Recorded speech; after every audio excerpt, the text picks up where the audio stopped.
Hey all, welcome back to the channel. Today I'm going to show you how to remove, test and replace the front door window regulator and motor on this 2010 Toyota Tundra.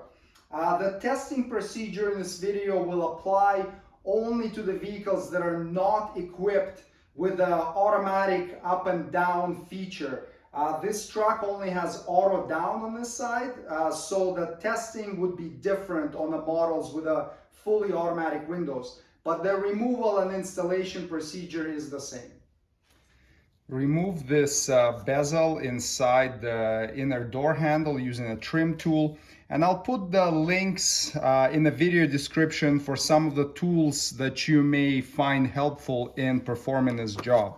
So pop it out from this side right here like that, and then you can take this cover or bezel out.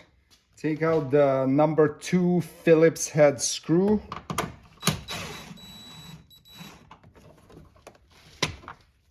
Remove the piece of felt from inside the door grab handle, and then remove the number 2 Phillips head screw.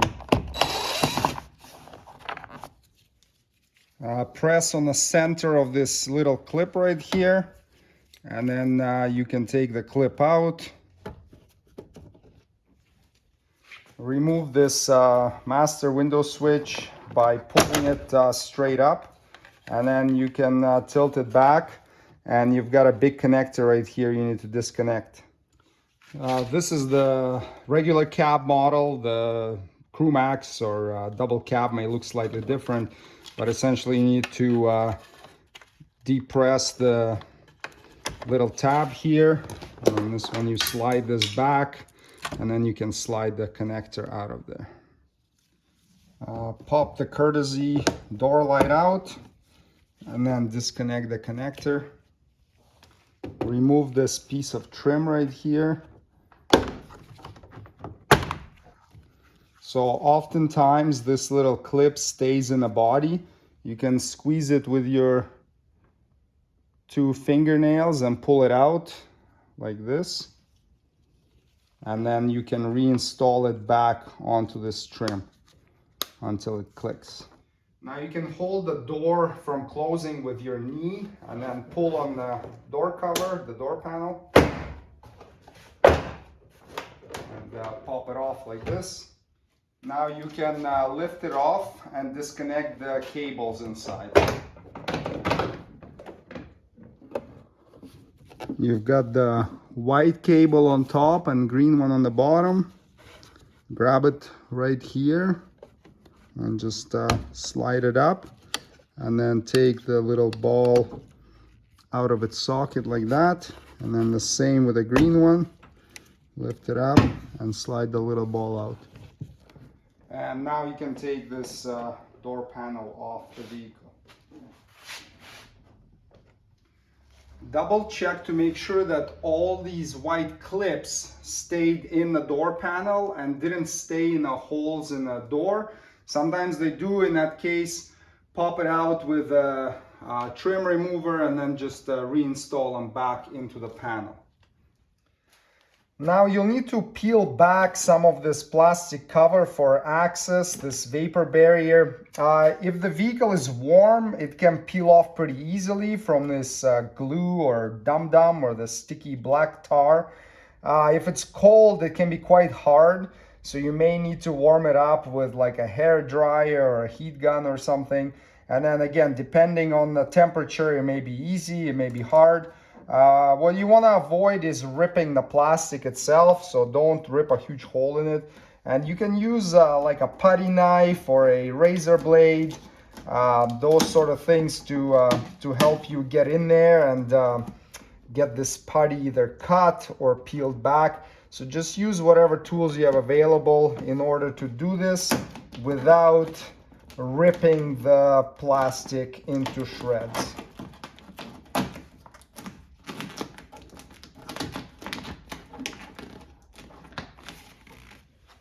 Once you pull this vapor barrier far enough, you can just temporarily plug the connector in for the window regulator, and then just slide the window into position to where you can reach the bolts to unbolt it. So see, here is one of them, and then the other one is over here on this side. So you can either access it through this hole right here, or you can stick your hands in through there, whatever you find more comfortable. So find the spot that works for you.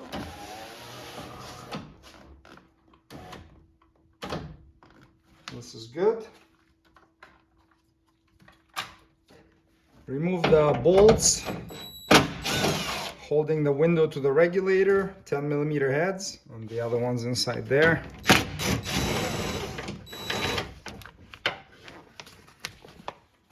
And now you can get this window out of here. Having an assistant helps, but it's not necessary.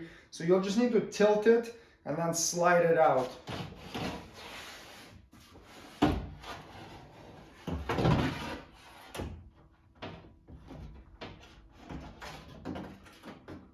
And there you go. You could roll the window up a little bit more. Well, not the window, but the regulator itself. That will make it like more compact and will make it kind of easier to pull out of there like this. So now it's all in one line. It makes it much smaller. Remove this bracket. It's held on by two number 2 Phillips head screws.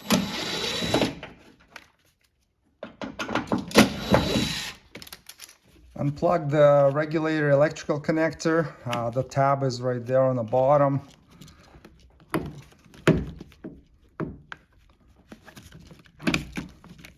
Just like that.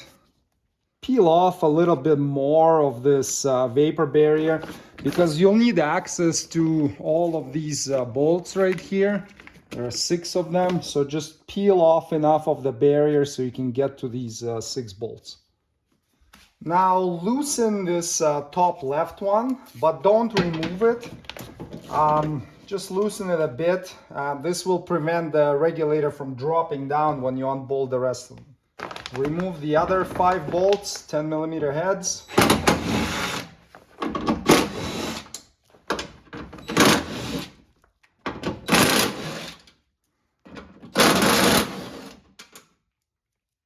And now you can slide it up and remove this whole assembly out of here, just like that. Now we will test this motor just using the vehicle battery. I mean, you know, if you know it works already because you're able to roll the window up and down, then you don't need to test it. But let's say if it doesn't work and you wanted to test it and see if it's a power supply issue or if it's the motor issue, you could bench test it like this, or even test it in a vehicle by supplying power to it directly. We can supply battery voltage to pins 1 and 2. So if we give plus to pin 1 and minus to pin 2, the motor should turn counterclockwise, but looking at it from the opposite side, so it's kind of upside down right now. And if we supply positive to pin 2, negative to pin 1, it will turn clockwise again if we are looking at it from this direction.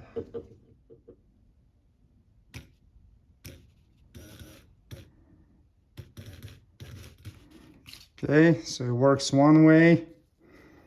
Now let's see if it works the other way.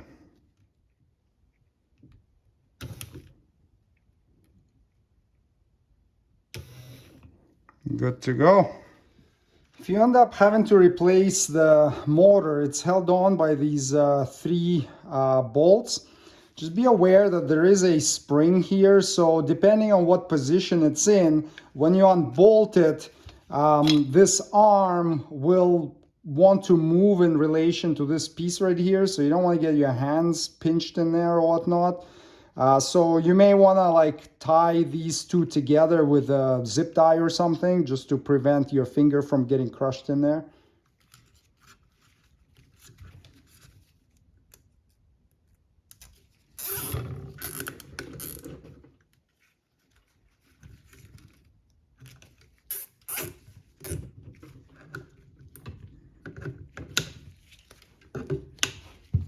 And you can use T25 Torx to remove these 3 bolts right here.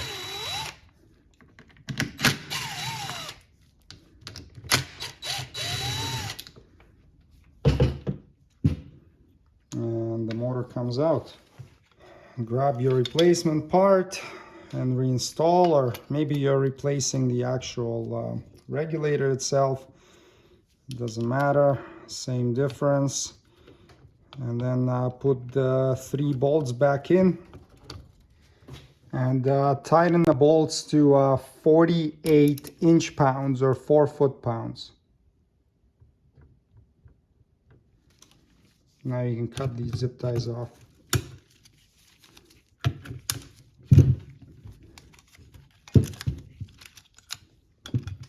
And now you can get the assembly back in, hang it up on that 1 bolt right there, and then line up this little slider in place. This is held by 2 bolts as well, so we can just start reattaching everything with 5 bolts that we removed previously.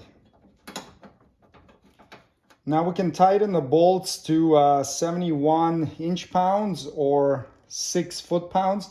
For some reason, they give you a torque sequence. I have no idea why. It's just a piece of stamped sheet metal, but their sequence is 1, 2, 3, 4, 5, 6.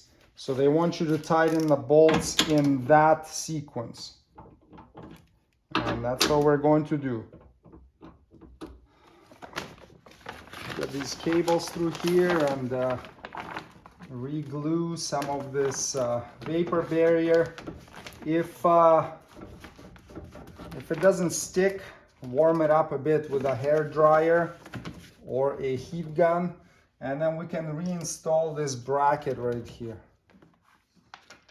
Just 2 screws. There's no torque spec for them. They don't have to be super tight. Just tighten them by hand. Don't use a impact gun on them, because if you do that, you can strip the plastic inside the grommets that they go into, and then they won't be able to be tightened anymore. Reconnect the regulator connector until it clicks. If you ended up moving the regulator, you can move it back to the place that it needs to be in for the window to bolt up properly.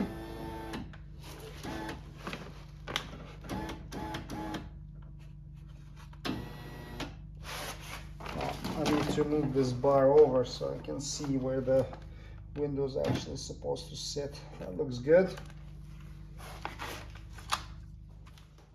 Now we can reinstall the glass.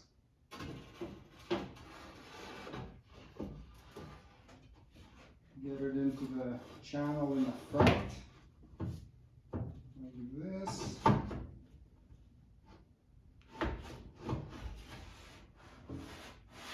And then slide it down until it gets to the regulator. And then you'll just need to line up the little ears on it with the regulator. So let me get a closer look there.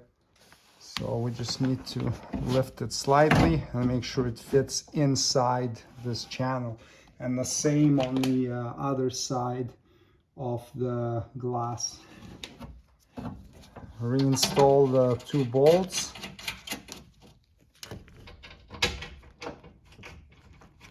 And tighten them to 72 inch-pounds or 6 foot-pounds.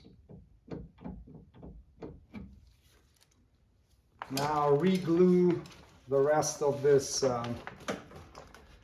vapor barrier, and if it's not sticking, you can heat up the glue with a heat gun or a hair dryer. Now we can reinstall this door panel. So the green one goes on the bottom. Get the little ball in and clip it in.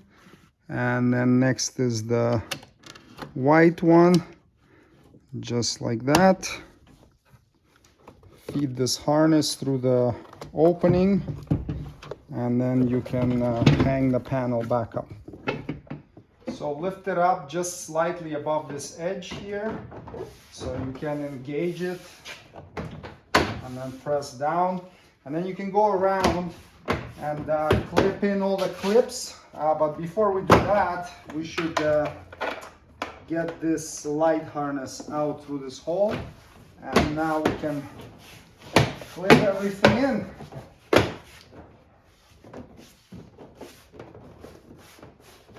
There we go. Plug the light back in and then reinstall it like this. Take this little clip and push it back out like that before you reinstall it, and then get it into the hole and press it until it's flush. Line up the 3 clips, clip it in, reinstall the screw that goes inside this door handle here. Do not tighten it with an impact gun. Use a screwdriver by hand so you don't damage the grommet. Same with the one that goes inside this grab handle. Tighten by hand. Reinstall the little felt insert in there. Reinstall this cover.